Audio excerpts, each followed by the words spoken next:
Hey folks, it's Nate. Thanks for joining me at the Art Table again today. The question of how to respond to bad media is a very complicated one. It raises a number of questions which have to be carefully considered one at a time. What qualities of the media make it bad? Do those failures stem from a lack of skill, a misapplication of technique, or from ill will from the creator of the media towards their audience? And this just scratches the surface of the issues that have to be considered. When critiquing a piece of media, all of these questions can be debated for hours and hours at a time. But to answer these questions, one thing remains true. You must have a very solid understanding of the media you are critiquing before you can answer any of these questions. As an unfortunate side effect of this, in order to make a good critique of a bad piece of media, you often have to watch it several times. The upshot of this is that the flaws in the media become more and more pronounced as time goes on, and the good points of the media tend to fade into the background. The unfortunate upshot of this is a person who makes a critique of a bad piece of media tends to come away really, truly hating it. This unfortunate pattern of circumstance has resulted in a new term entering our lexicon: hate-watching. While I am sure there are a small handful of people out in the world who go out and deliberately seek bad media they can get angry over, I mostly see the term hate-watching applied to people who are critiquing a piece of media, rather than those who have bizarre entertainment tastes. As such, I really consider it more a defensive step taken by fandoms and producers of media in response to critique, rather than a critique of entertainment consumers in and of themselves. Words are mostly defined by how they are used, after all, and that is how I see hate-watching used when it is used in a discussion of media. Now, I can understand how this use came about. If you approach media not as a form of entertainment, but as an actual team sport in which the audience is a participatory faction, it makes perfect sense, and there are many people who approach media in this way. Thus, while I find it a bit of a misnomer, I understand why these people use hate-watching in this sense. However, this term has combined with the attention economy in an interesting way to create a concept known as monetizing your haters. I have discussed this before on this channel. Monetizing your haters means to take people who critique you and turn them into a thing you can hold up and laugh at for the sake of yourself and your own audience. This has very little to do with the substance of the critiques raised against you, at least in most cases, and more to do with keeping your audience engaged and entertained. Monetizing your haters began with very small creators on YouTube and has grown into a favored technique of corporate media. That's not really surprising. All techniques tend to start off with very small firms and be adopted by bigger and bigger people in the same industry until it is the industry standard. We should not be surprised that this is the case with media companies as with any other industry. However, the critique of media and fandom as team sport are goals that are mutually exclusive, and it is not surprising that those who critique media have become very, very fractious on the subject of hate-watching, or watching a show strictly for the purpose of critiquing its flaws. This tension has grown as the media landscape has become more and more low quality, and as media companies have grown more and more aggressive in monetizing their haters. Some people have begun rejecting hate-watching as a very self-serving thing for media critics to do. The claim is that it is a way to keep their audiences invested in their content and discussing the big things that they know will bring them a lot of money, not a way to actually improve the media landscape through critique.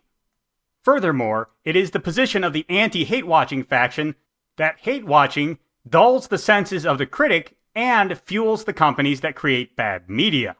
It is difficult to answer the first charge. It is very true that critiquing bad media from big companies gets you a lot more attention than talking about good media from mid-sized companies or independent creators. Many high-profile media critics have stated this in the past. Everyone would love it if there was as much of an audience for a deep and insightful and meaningful discussion of a good piece of media that very few people have heard of as there was for a terrible piece of media that everyone had heard of. Human nature makes it very clear that that is probably never going to be the case. Everyone is going to be more interested in a train wreck that they are familiar with than something they have never heard of, regardless of how good it is. Market forces will therefore always point you towards the train wreck rather than the masterpiece. That said, I think this critique falls into one of the common pitfalls of critics in general. Critics are very rarely taste makers. Critics are people who analyze a thing and compare it to a set of standards. That standard can be as objective as the consistency of a narrative or as subjective as how much the critic enjoyed a piece of media. Tastemakers do not compare a thing to a standard. They just make a thing as inspiration strikes them. Many of those things will be flops. But that's okay, because the handful of good things they do make will carry them through their failures. This willingness to embrace failure, and indeed have more failures than successes, is one of the intrinsic qualities of a tastemaker that a critic is going to loathe. Most critics who attempt to become tastemakers will make one or two recommendations or create one or two things that do not measure up to their standards of good quality and then abandon the effort because they realize their credibility as a critic is about their standards and they risk undermining those standards with constant failure. Another problem with recommending good media is that an artist whose work is recommended by a critic often becomes very friendly towards that critic, which then undermines the critic's position because it begins to look like unacceptable collusion. After all, many people who review products on the internet are sent free samples by the people who release those products, and that creates a bizarre, perverse incentive not to critique a thing harshly, because then you may not get more free samples and a vicious failure spiral can come out of it. Of course, there are plenty of people who review free products who do not fall into this trap. They manage to offer harsh or at least fair critique reviews to products that don't live up to their standards, even if they did get them for free. But the cloud of suspicion often persists, and I don't blame any critic who wants to avoid that potential death spiral and just refrain from offering endorsements on their channel. In short, while I think there is a conflict of interest between the harsh critique of big pieces of media in the pursuit of clicks, I don't think you can avoid that conflict of interest by doing something else. You are simply going to encounter different conflicts of interest. The second critique also has some validity to it. There are many people who say, we critique this bad piece of media so people will know what pitfalls to avoid. I understand this. In fact, when I was studying at school, I had several classes where we were given lists of common pitfalls to avoid when writing. The unfortunate reality is, this list of pitfalls never helped me. The lists I got always felt like a no-duh kind of a thing. I was given a list of things that everyone knew was bad about writing. The problem is not that people don't realize these things are bad about the stories they're telling, they just lack the awareness to see them when they themselves do them. It is, in fact, the role of the critic to bring these things to light when they occur. More on that in a moment.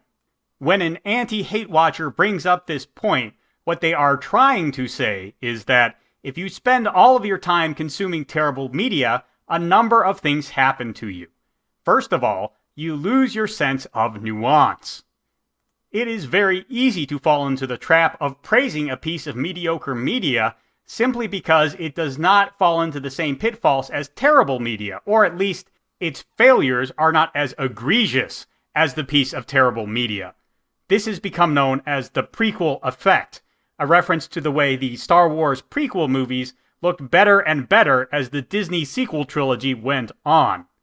If all you are doing is watching the terrible media of the modern moment to critique it, you will lose some of your granular sense of what is good and what is bad because you are not climbing back up to the highs of really good media.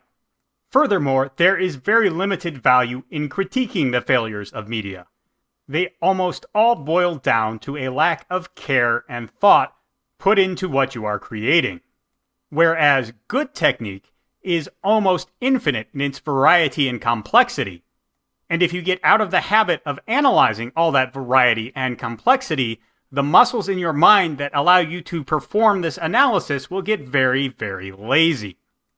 While I think this is the strongest critique of hate watching, I also think you can very easily avoid this pitfall simply by mixing up what you consume. Critics do not have to do a review of everything they consume. As long as they are continuing to engage with very good, high-quality content, it doesn't matter whether you discuss it publicly or not.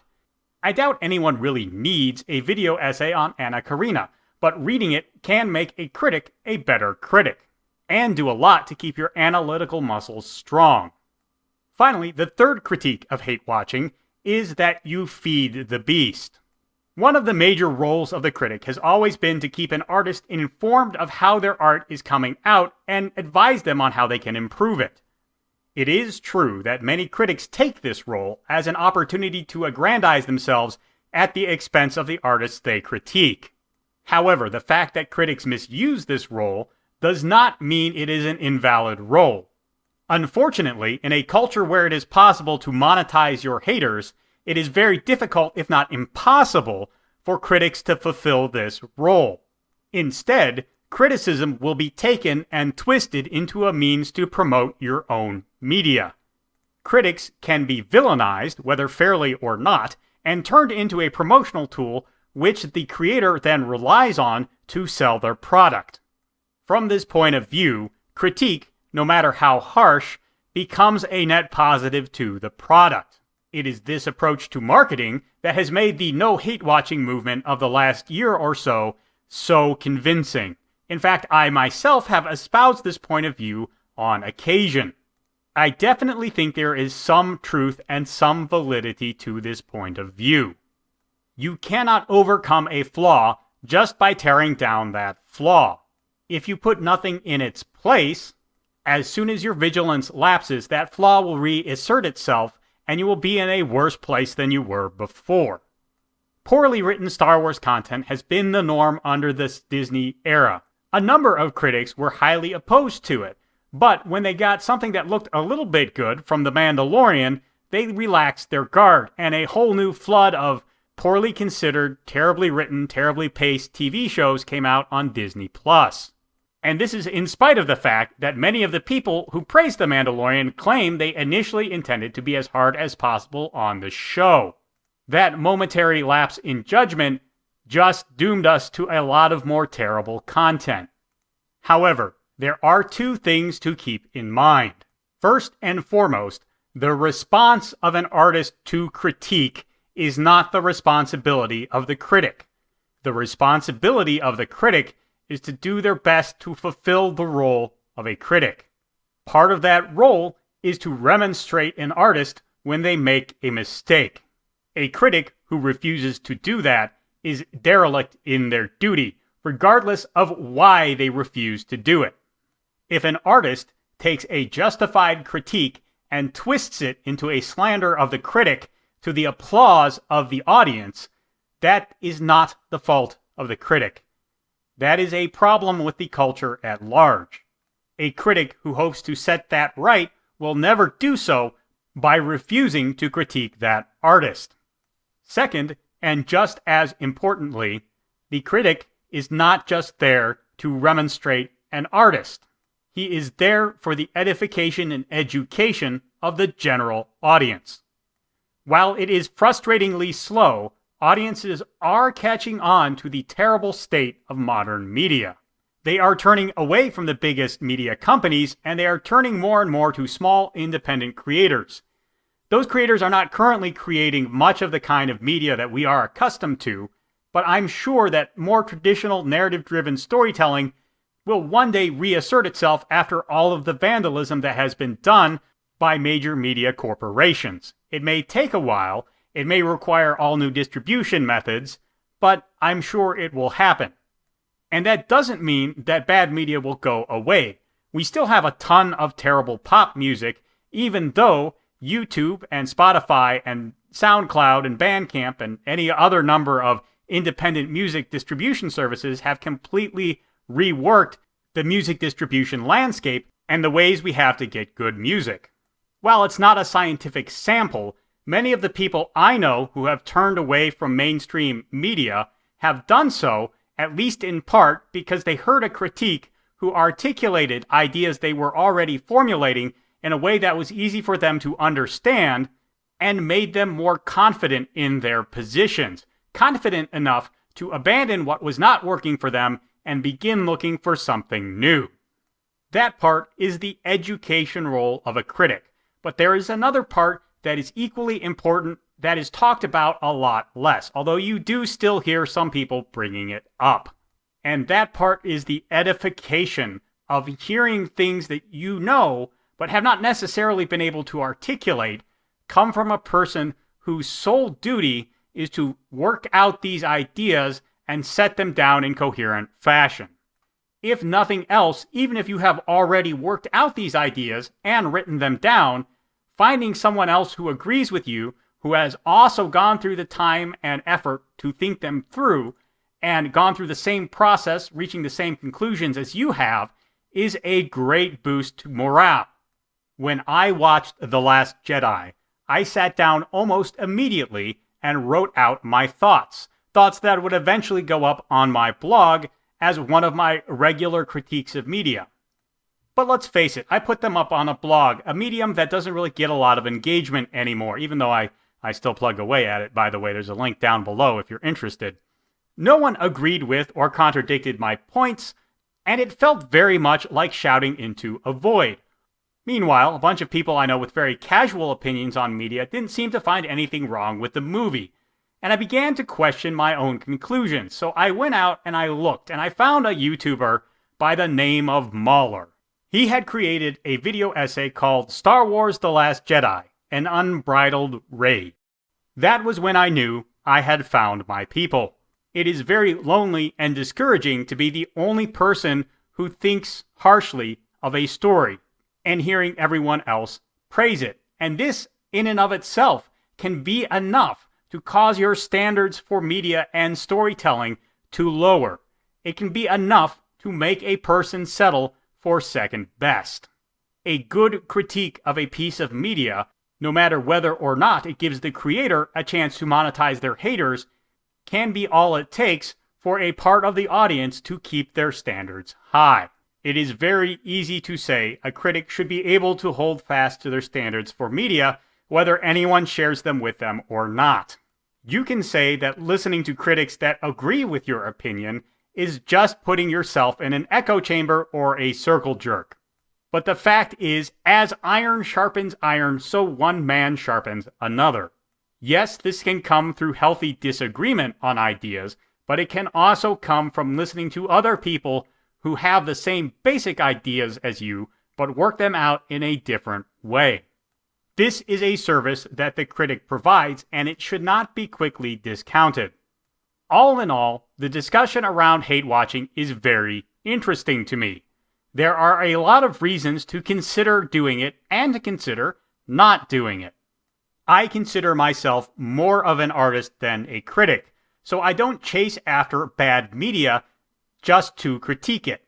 I would rather spend as much of my time as possible writing my own stories and giving my own thoughts on the craft.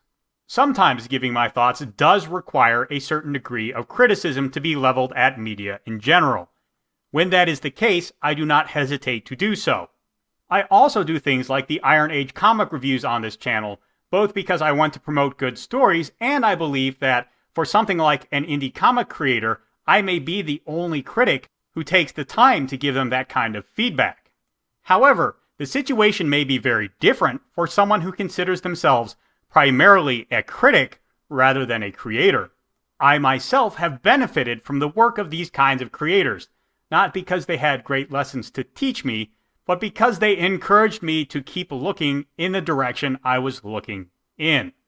As such, while I have articulated a number of reasons why I think hate watching can be bad for you and the media environment, I also have to admit a lot of good can come out of the kind of work we see from people who are typically called hate watchers. So at the end of this long discussion, all I can say is, use your best judgment. I can neither encourage or discourage hate watching. Rather, I would suggest that the critic consider very carefully the things they want to come out of their criticism, and then pursue those regardless of whether they involve hate watching or not. But that's just what I think. Let me know what you think down in the comments below. There's a like button and a subscribe button down there. You can use those as you see fit, and I'll talk to you